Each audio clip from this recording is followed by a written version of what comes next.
Rafael Colombo passou a bola para cá, mas sei que hoje o assunto interessa muito a ele, viu? Vamos falar de doenças respiratórias. Estamos começando o Correspondente Médico. Lembrando que você também pode participar. Posta lá no seu Twitter com a hashtag Correspondente Médico ou nos procure também no Instagram, @CNN Brasil. Doutor Fernando já está por aqui. Muito bom dia. Isso aí, bom dia, Stephanie. Vamos trabalhar, vamos falar de saúde respiratória. Exatamente. Hoje a gente vai falar sobre asma, hein, pessoal? Hoje, dia 3 de maio, é o Dia Mundial de Combate à Asma. Essa doença respiratória não tem cura, mas pode ser tratada e controlada. E o grande desafio é o acesso aos cuidados corretos. De acordo com dados da Sociedade Brasileira de Pneumologia e Tisiologia, cerca de 20 milhões de pessoas vivem com asma em todo o mundo. Desse número, pouco mais de 10% tem a doença bem controlada. Doutor Fernando, eu sei que o senhor já preparou aí, vai mostrar para a gente quais são os principais sintomas e as principais causas dessa doença também. Stephanie, as causas são relacionadas com fatores genéticos, mas também ambientais, como, por exemplo, ácaros, fungos, a presença de animais, a gente pode falar pelos de animais, e até mesmo o hábito do tabagismo. Os sintomas, eles são clássicos e quem tem sabe muito bem que é extremamente desagradável. Falta de ar, tosse e aquele barulhinho, sabe? O chiado no peito. E você sabe por que isso acontece, Stephanie? Não, chiado no peito não. Porque o que acontece? Essa doença, ela implica no estreitamento, a gente chama, né? Constrição dos brônquios e bronquíolos, que são tubos que levam o ar direto das vias aéreas superiores até os alvéolos, que são estruturas pulmonares diminutas, onde existe a troca gasosa.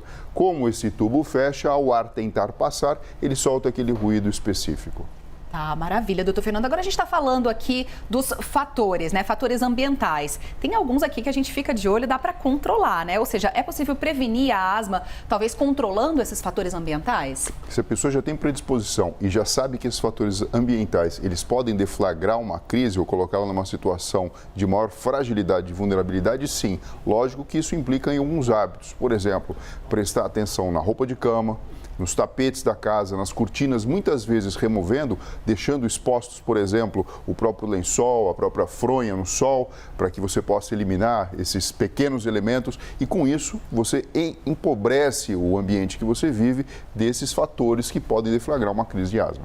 Agora, doutor Fernando, quando a gente já tem a doença desenvolvida, já tem o diagnóstico da asma, como é feito o tratamento? A gente sabe muito que é muito comum aquela bombinha, né, que o pessoal asmático costuma usar quando está em crise. Como é esse tratamento? Sim, funciona da seguinte maneira. Basicamente, você tem dois pilares. Um deles que faz com que você evite ter as crises, e são tratamentos de manutenção, de alguma forma modulando essa resposta exagerada ou diferente dos bronquíolos, de maneira que você pode ter uma vida praticamente normal. E o tratamento de resgate, quando a pessoa tem a crise, aquela bombinha funciona como um broncodilatador. E o que é isso? Ajuda a dilatar esse tubinho que está estreito. E a sensação é muito agradável na hora que a pessoa está tendo a crise e consegue ter acesso ao tratamento. Porque a falta de ar, aquela vontade de você puxar o ar para dentro do peito que não é conseguido, você passa a conseguir depois da utilização desses medicamentos, no caso, através da sua bombinha. Deve ser um pavor, né? Tá ali com tudo entupido. Sim. E de repente voltar a respirar. Agora, há também, doutor Fernando, rumores de que essa bombinha pode fazer mal para o coração. Por isso que é importante a gente sempre consultar um médico e ter a prescrição para o uso dela, né? Sim, é importante passar num pneumologista, num clínico geral, fazer de fato o diagnóstico, realizar esse entendimento. E não é que a bombinha vai fazer mal para o coração, na verdade o que faz mal é a pessoa ter o problema de saúde e não fazer o tratamento adequado. Porque durante uma crise, você pode imaginar o seguinte, se eu estou falando do pulmão, órgão mestre, responsável pela troca gasosa e pela colocação de oxigênio para dentro do corpo, e eu estou impossibilitando que o seu trabalho seja realizado, complicações muito mais graves podem surgir se você não estabelecer rapidamente o tratamento, Stephanie. Doutor Fernando, vou pedir para a gente já mudar aqui a tela enquanto eu corrijo um dado aqui que a gente falou agora há pouco. São cerca de 20 milhões de brasileiros com asma. Sim. Aqui no país, segundo a Sociedade Brasileira de Pneumologia e Tisiologia. Ou seja, a gente está falando praticamente 10% da população. São 300 milhões no mundo, 20 milhões no Brasil.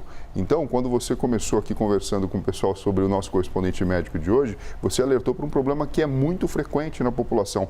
E nem sempre, Stephanie, não sei se você sabe, as pessoas têm o diagnóstico. diagnóstico feito. Eu tenho alguns amigos pneumologistas que falaram que com essa pandemia, depois que algumas pessoas tinham contato com coronavírus ou não e procuravam um pneumologista para fazer um tratamento, verificar ali o pós-Covid, como é que estava, perceberam e foram diagnosticados como portadores de asma. Ou seja, já tinham um problema, era de uma forma leve, ninguém diagnosticou e durante toda a sua vida poderiam ter tido uma qualidade melhor. Quer dizer, são 20 milhões ainda havendo a chance de subdiagnóstico. Sim, com certeza. São 20 milhões como estimativa, mas não significa que todos saibam exatamente que estejam em tratamento. E muitas vezes sofrem, né? 350 mil internações no ano no Sistema Único de Saúde.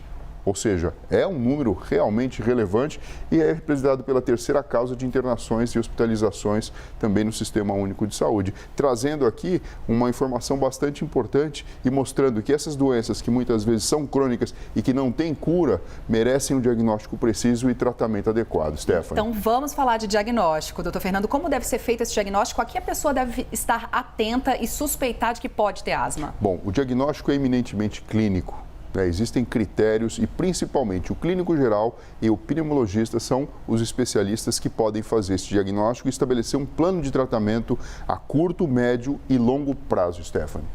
Agora, doutor Fernando, a gente vive, né, esses períodos do ano em que as oscilações, né, das estações do ano trazem alguns prejuízos ao nosso sistema respiratório, né? Estamos agora no outono, as doenças respiratórias costumam aumentar muito nessa época, tempo mais seco. Aí a gente corre para máscara, para inalador, para umidificador de ar, por exemplo. Isso pode ajudar ou prejudicar a pessoa com asma? Depende, Stephanie. Sempre que a gente tem um padrão normal de ambiente onde você convive e respira, você puxa a pessoa para um padrão de normalidade de uma maneira mais fácil. É lógico que a umidade ali 50%, 60% deve ser perseguida. Você não quer um ambiente nem muito seco, nem úmido demais, para que você não tenha aqueles fatores, principalmente, sobrepujando, né, um ambiente tranquilo para dentro do pulmão e deflagrando então a crise. E o que a pessoa pode fazer então para melhorar a convivência? Bom, a primeira coisa é identificar esses fatores e retirá-los do seu dia a dia. Segundo, se tem um tratamento que já foi estabelecido, seguir o tratamento. Você não vai correr só por aquele momento de resgate se você já recebeu a orientação do seu médico de fazer um tratamento de base para evitar que essas crises sejam mais proeminentes. E principalmente, né, tem algumas coisas que você vai precisar mudar. Por exemplo, se você tem asma, foi diagnosticado com asma e ainda tem o hábito de fumar, pelo amor de Deus, tem que parar, né? Você não pode colocar um poluente ou algo que possa piorar essa condição, que a gente sabe que é diferente no asmático, para que você tenha mais saúde e você possa viver, obviamente, melhor. Não tem cura, mas dá para viver bem com a asma? Sim, e o mais importante é fazer o diagnóstico e seguir o tratamento que o seu médico estabeleceu, Stephanie. Perfeito. Doutor Fernando, muito obrigada pelas explicações por mais um dia. Obrigado a você e, pessoal, se cuidem. Este foi mais um Correspondente Médico.